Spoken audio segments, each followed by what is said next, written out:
అంతరించిపోతున్న కళలు, కనుమరుగవుతున్న వృత్తులకు మళ్లీ ఊపిరి వచ్చింది. ఇక మా జీవితాలు ఇంతే అనుకున్న పేదల బతుకుల్లో వెలుగులొచ్చాయి. దీనంతటికీ ఒకే ఒక కారణం రాష్ట్రానికి పట్టిన దరిద్రం పోవటం. మనసున్న మారాజు ముఖ్యమంత్రిగా రావడం అంటున్న చీరాల ప్రజల మనోభావాలపై ప్రత్యేక కథనం. వీళ్ళు వాళ్ళు అని లేదు, ఏ వర్గాన్ని కదిలించినా ఏ వృత్తి చేసుకునే వారిదైనా ఒకటే మాట, చంద్రబాబు పాలనలో మాకెలాంటి న్యాయం జరగలేదని, మాటలు తప్ప ఆయన చేసిందేమీ లేదంటున్నారు. కాపులకి చంద్రబాబు నాయుడు ప్రభుత్వంలో ఎటువంటిది కూడా రాలేదు. జగన్మోహన్ రెడ్డి వచ్చాక గత 4 సంవత్సరాలుగా కాపు నేస్తం పేరుతో మా ఇంట్లో డబ్బులు వచ్చినాయండి. ఇప్పటికైతే చాలా బాగా చేశారు. గత ప్రభుత్వంలో నాకు ఏమీ చేయలే. పంచాయతీ ఆఫీస్కి వెళ్తే 200 ఛార్జీలు అయ్యాయి. నేను తిరగటానికి, పింఛన్ ఇవ్వటానికి 3 రోజులు కష్టపడేదాన్ని.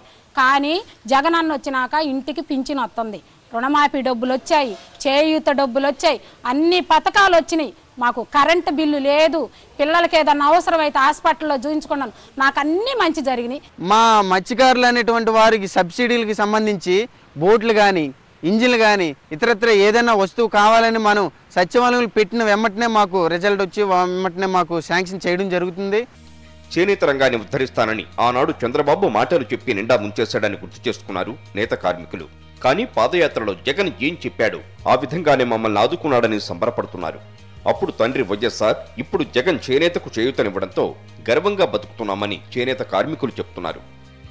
బట్టలు నేసి ఇంత దాకా వచ్చానంటే ఆయన లేకపోతే కరోనా కాలంలో చనిపోయేవాడిని. వాస్తవంగా అయితే మామూలుగా అన్నానికి లేక, తిండికి లేకపోతే ఆ రోజుల్లో 6 నెలలకి డబ్బులు వేసి మళ్ళీ 6 నెలలకే మళ్ళీ డబ్బులు వేసాడు 24,000. ఆయన రుణం ఎలా తెచ్చుకోవాలి, అదే ఆ 24,000 ఎగిపోతే మేము ఎప్పుడో చనిపోయేవాళ్ళమే. ఏ ఆధారం లేదు మాకు, నాకు కంటి చూపు కూడా లేదు, స్పెడ్స్ అవన్నీ కూడా ఆయనే ఇచ్చాడు.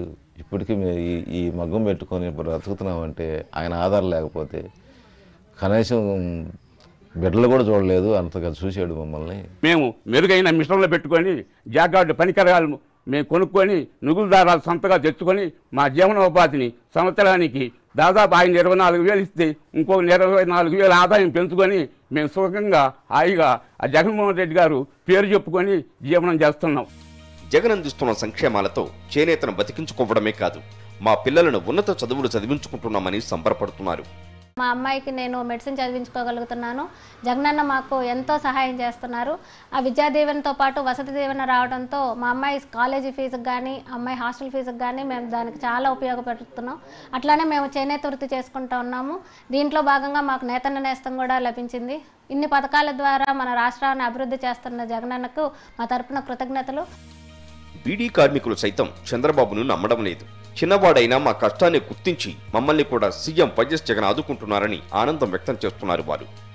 పింఛన్ సరిగా తొందరగా ఇచ్చేవాళ్ళు కాదు, రోజులు పట్టేది. తిరిగి తిరిగి కాళ్ళు నొప్పులు పుట్టేవి, తిరగలేకపోయేవాళ్ళం. ఇప్పుడు వాలంటీర్ని పెట్టారు జగన్ గారు, పెన్షన్ బాగా ఇస్తున్నారు, 18,000 కూడా వస్తాయి. మహిళల పట్ల సీఎం వైఎస్ జగన్కి ఉన్న నమ్మకాన్ని నిలుపుకొని మా కాళ్లపై మేము నిలబడ్డామని ధీమాగా చెప్తున్నారు మహిళలు. ఆ 18,000తో ఈ వచ్చే పింఛన్తో నేను వ్యాపారం పెట్టుకొని నా కుటుంబాన్ని బతికించుకుంటున్నానండి.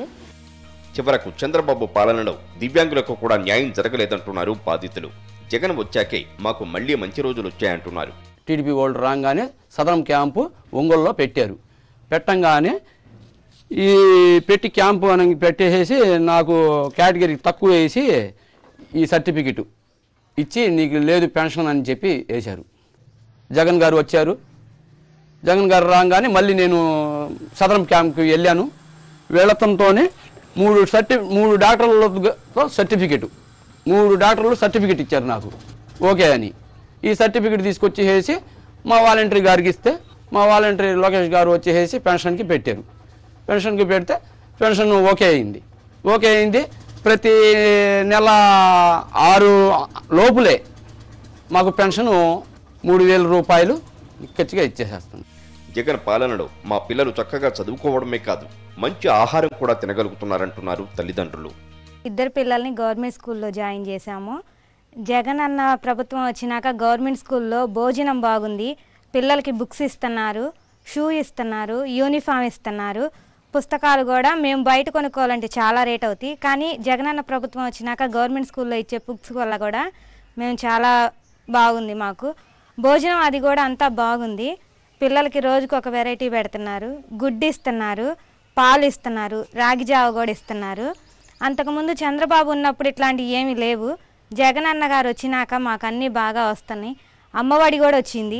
అన్ని రంగాలు అన్ని వర్గాలకు సీఎం జగన్ సమ ప్రాధాన్యతనివ్వడం రాష్ట్ర అభివృద్ధికి దోహదం చేస్తుందంటున్నారు ఆర్థిక నిపుణులు.